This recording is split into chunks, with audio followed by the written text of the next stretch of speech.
I pozdrav, ovo je bila smjena od 7 sati. Sinoć u 11 sam počeo da vozim, a sad je 6:26 ujutro.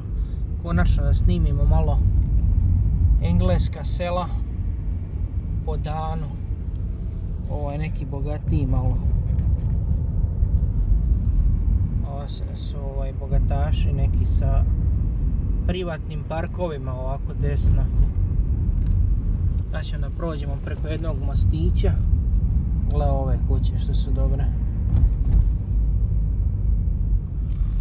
Sad dolazimo na put s prvenstvom prolaza. I moram da dam prednost. Pošto ne ide niko, možemo da idemo. Ovo je malo bogatiji kraj.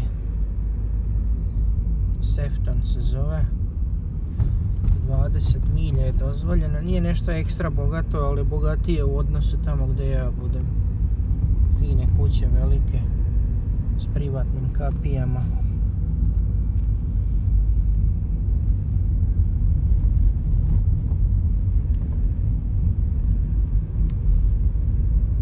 Malo je i uzak ovaj put.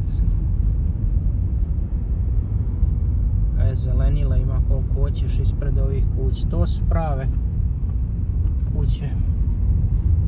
Nisu ekstra bogati, ali su bogati za ove uslove i krajeve. Sad ovdje moram da stanem ako neko ide.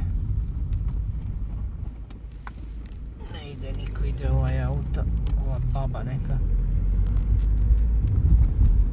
Evo ga ovaj most što sam govorio, to je neki kanal ima tu. Sad tu nema nikakav znak ko tu ima prednost. Prvo ima kružni tok. Taj mali uski kanal koji se podiže, ovo je svetlo signalizacije. I evo ga šta ima, kako izgleda taj kanal. Da ga vidimo. Eno je neka guska na putu. Patka, šta je, nemam pojma. Evo je.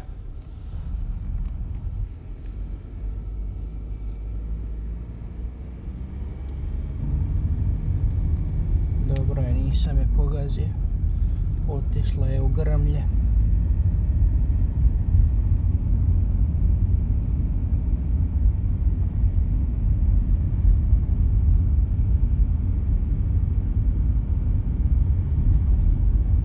To je to, noćna smjena gotova.